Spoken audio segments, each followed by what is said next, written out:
Hello, this is Dave and the Wolf, and welcome, or Hound and the Wolf. Welcome to Equity Story. It's Monday morning.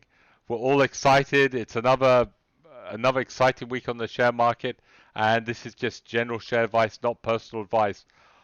Oh, Wolfie, and we had a great weekend, didn't we? Another CTM course.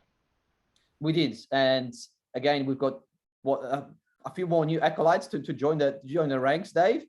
Work with the dark arts, which is excellent because we're giving you the opportunity to take matters in your own hands. And again, sort of some more souls, more souls that are saved, right? More people taken into the equity story way we see the world, and more people that realize we're completely mad, which is great. Yeah, exactly. Now, Wolf, it's very, very quiet our market. But before we talk about, we want to look at some American stocks. And which I'm really excited about because we know so much about them. This is why we're doing take 2 of today's. Yes, exactly. A bit of a stumble. Yeah, right. Do we tell him or no? No, it's too embarrassing. So let's just move on. We'd look like amateurs, wouldn't we? Okay, so Wolf, really, we've done this as well. This is really take 2. The leader of Ukraine is not Zelensky. How do you say his name? Look, I think it's Zelensky, right? Zelensky. That's look, like I said to you a little bit earlier. Don't quote me on that. I think it is. Let's go with it. All right. I mean, you should know. Come on, you're Polish. You speak the language more or less. So there's talk now that the Ukrainians are saying that they negotiate on the Donbass, which is very, very interesting. Wow, Wolf, that really gives Putin a way out of of a very, very difficult situation he's in at the moment. That looked like a hero too. Yeah, it looked like a hero, and he'd get his yacht back, he'd get his palace back, and he'd get the Russian people back behind him if he got it done. But the deal is the Russians have got to leave Ukraine. Well, part of the Ukraine. I think what the deal might be, this is from information that we obviously read, me and you, Dave, read, is that first of all, split Ukraine in half. So maybe the Russians will take the Donbass region, and the rest of it will be Ukraine's. And Ukraine needs to be neutral, right? That's the 2 key issues I think they need to agree on, presumably. And I suppose if Russia gets that, definitely Putin will go back to the people and say, look, guys, I got you Donbass for Russia again. So he'll look like a hero. Yeah, definitely. And I think peace in our time and hopefully an end to the war. And listen, I think that would be an excellent solution. I'm not saying people should get pieces of the land by invading them, but in all fairness, I think the 2014 accord, there was an agreement that Donbass, the people were allowed to vote if they wanted to be Russian or Ukrainian. Correct. And I think that was not given to the people, right? Which was not right. So, I'm not on Russia's side, but it takes 2 to tango. So, great. I mean, I think most of the people in the Donbass want to be part of Russia, not part of Ukraine. Correct, Wolf? To be honest, I don't know. I mean, I think what they need to do, and I think that's what Zelensky he wants to see a referendum on that, right? Whether they want to be part of it. And, possibly you're right. There should have been something there. We'll see if that happens. Look, it'll just be interesting over the next, I'd say, few weeks, right? To see what transpires, if there is going to be some sort of accord or agreement. And that will probably affect the markets. So probably that's the next thing we need to talk about. All right. So this is what I'm saying. So if in the next 4 weeks we get an agreement, or there's talk of agreement, how does that affect war stocks? Like the S32s, Rios, BHPs, the Santoses, the Woodside, stocks, the coal stocks that are doing very, very well. Is the Western world then going to drop all the embargoes and tariffs and trade sanctions against Russia? I don't think it'll be immediate. Yeah. It'll be gradual. But remember that the commodity prices at the moment are probably hyped up because of the war. So there might be a bit of FOMO in there too. So I'd say with confidence, probably we're going to see some commodity prices ease. And if that happens, I'd say the war stocks will be seeing some profit taking on them. Whether that happens before the actual agreement, whether the market gets comfortable and starts selling that down before that, when they see some green shoots, I don't know. But you just got to be ready for it. No holidays, guys. If you are trending these wall stocks, knows that it's not the time to go on anyway. You've got to be on top of these things, tighten stop losses. And if you're sitting on probably big profits, maybe technically speaking, maybe there is some merit to taking a profit or two. Okay, Wolf. And understanding, which is important, the psychology of the market. The stock market is a difficult place to invest in because it's very forward thinking. It's looking what's going to happen a year down the track or 6 months down the track generally.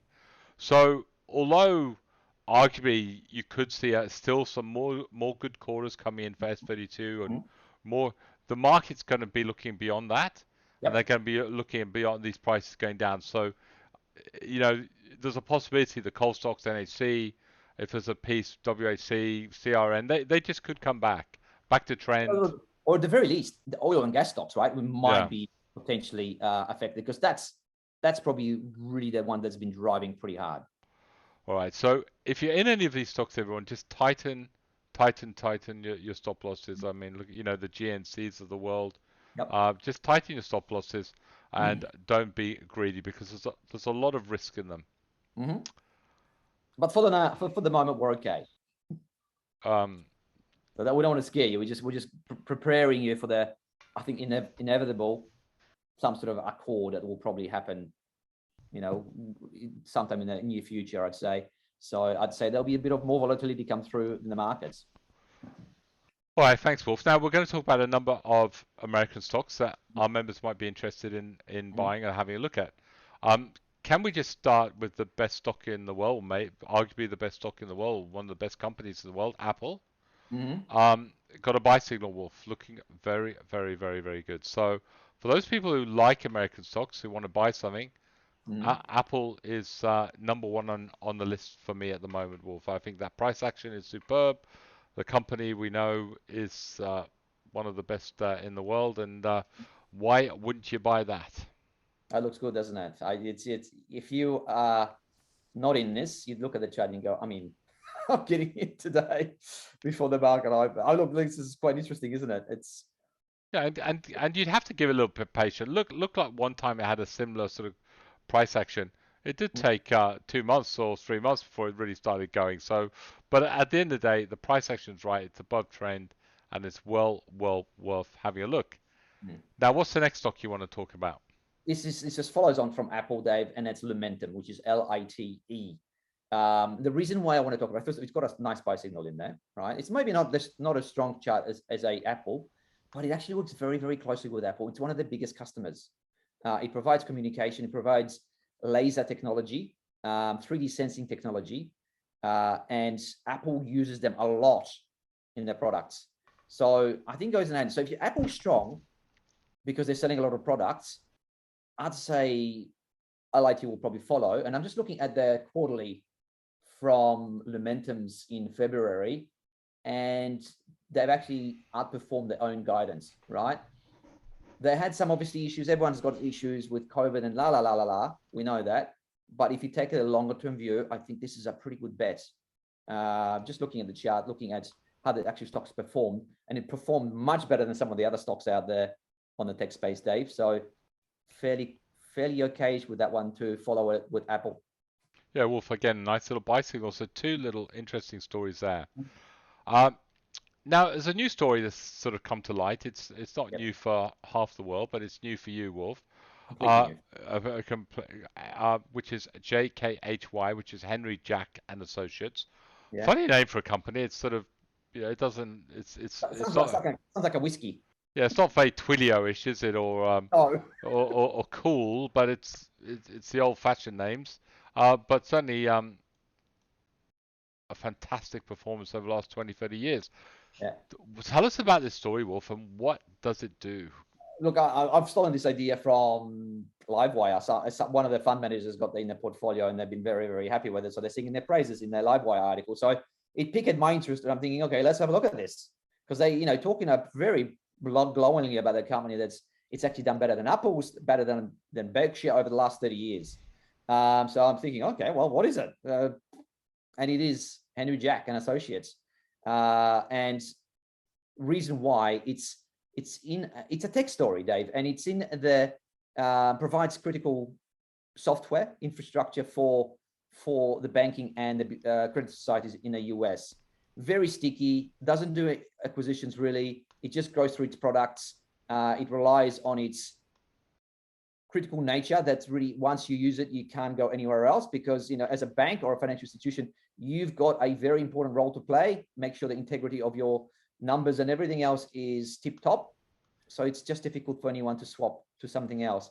And they've been so good that they've actually been winning customers from others out there, bigger companies out there. So for me, it's a very interesting little company that's done extremely well. It's been paying dividends. It's been profitable for over 20 years. So it ticks a lot of boxes. And it's sort of got that sort of feeling to me like an OCL type company that, founders are there. It's been doing so well over a long time. And really, it just drives its own growth through its own cash flows. Loving it. Thank you. Thanks for that, Wolf. If it's a bit of resistance up here, but if I had a breakout, you might look into it. But Wolf, I think people should just get it on the watch list. Yeah, absolutely. I think from going from zero for me to probably being a top 10 stock in like 24 hours.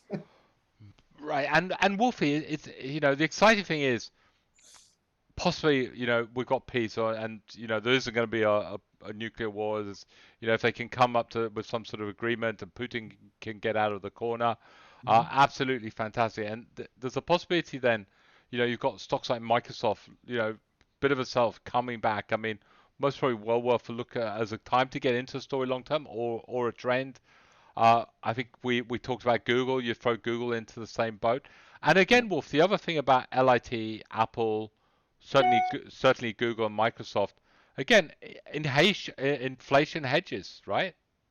So we talked about this earlier in this week, this big problem with inflation. Where are we going to put our money to protect our money down the track? And certainly Apple was one of those stories we talked about. I could argue LIT is in that category. I could argue JKHY is in that category. Certainly Microsoft and Google. So and a number of the other stocks we're about to talk about as well, Wolf. So maybe as well, some of these big American stories are being inflation hedges is what the market are liking at the moment. Because earlier today we went through most of the Dow 500, and even now there's not a huge amount which is trending. Obviously the oil and gas is, but the creme a la creme is, Wolf. Those inflation hedges are looking good. Nvidia again would be another one of those. Again, that price actions look very. Dave, there's definitely a big theme here, and it's the ones that actually are profitable and doing a lot of cash flow positive, to the businesses. So this is what's been happening. People are gravitating towards those really quality companies because of that. Definitely. Wolf, one of your favorite stories, AMD. Again, sort of, this little price action, you've got to like it. The quality stories, again, just bouncing over trend and saying, hello, we're back. Yes. And Amazon's in that category as well. Obviously, of some of the oil and gas plays, you've got maybe COP. It's got a good little stop loss, this one, maybe under $100. Sort of 98. It's very, very tradable. AFL, which is not AFL, obviously. It's and you're saying no, it's definitely not AFL here in Australia, or the AFL ASX listed here. I believe it's a insurer, Dave. Right, and again, it's got a nice little buy signal, so well worth having a look at. Now, HPQ, which is the code is HP. It's not HP sourced. That's where we fell last time, Dave. No, you did. It's Hewlett Packard, isn't it? Of course, Wolf. Yes. But a good looking chart and breaking out. What I'm quite interested in this one. The question is why? Because Hewlett Packard had a big run of coronavirus. Everyone was buying sort of computers. More people working at home. I wonder why they're doing quite well now. So I don't think it's computers and it's these days, Dave. It used to be just computers. I think it's much more broader business. So I think we need to take that into consideration that, it's probably in electronic goods. It's probably sell some other stuff in there. But not HP source. No, but definitely not HP source. But it's a much more, it's a much more diverse business these days. That's why it's probably going well. Maybe more like a Dell type stuff. And I think Dell wasn't too bad either looking at the chart. So it's sort of more comparable to the Dells of the world. All right. Now, an insurer which is obviously in vogue at the moment with Buffett doing a big takeover, AIG, one of the biggest, a breakout. For me, this is well worth having a look at. Yep. Love this chart, Wolf. Very, very good. Okay. Then again, another chart we quite liked, Southern. Yep. Energy company. And lastly but not least, we've gone for a few. I think that PXD looks quite interesting, Wolf. Can I give you one more? Okay, if you have to. But I'll give you one. It's a really very important theme at the moment. It's cybersecurity, and that's CRWD, CrowdStrike. CRWD. Okay, let's have a look if we like this. Yeah, again, it's one of those stories, isn't it? Hello, we're back. Yeah. One of these hello, we're back stories. So, and again, in some ways, I don't like buying always these hello, we're back stories if they're microcaps, but a good blue chip company, hello, we're back. I don't mind it. It's got a nice little stop loss just on that 210, and I think certainly a good idea to and also got a trendy name, CrowdStrike, a little bit better than a very strong thing, Dave. Very strong cybersecurity than Henry Jack and Associates. Yeah. I think Henry Jack Associates need to change their name, by the way. I can see in a week's time, Dave. You're probably thinking this is a whiskey company. I don't know what I'm looking at for. Well, if they change their name, I reckon their share price, if they had a cool name like Twilio, their share price could double, triple. Yeah, possibly. Okay, Wolf. On that note, yes, some US stock ideas. Yep. Be very, very careful. The good news is there's a possibility. Let us pray. That we got peace in Ukraine. Please, God, give us that peace. But if obviously those war stocks, you're going to have to tighten those stop losses and be a little bit careful. Yes. On that note, we promised Pajama Day on Wednesday. We're going to have it on Friday because I think it's a better day, Wolf. I think so. We're going to see you in your pink pajamas. I can't wait. I can go straight away to sleep, after Friday, and I've got the whole weekend to sleep. Well, I actually haven't got any pajamas, so I've got to buy some. Not going to be naked. Please tell me it's not going to be naked because that's not going to go down well. No, it doesn't go down well with my wife, mate. It definitely won't go. It definitely wouldn't go down well with members of Equities Story. Oh, you need to go and get some then. Yeah, I'm not going to get pink ones. On that note, listen, thank you very much, everyone at Equities Story, and some really good ideas here. And look forward to live tomorrow and doing this again tomorrow. Thanks, Wolfie. Cheers, guys. Bye.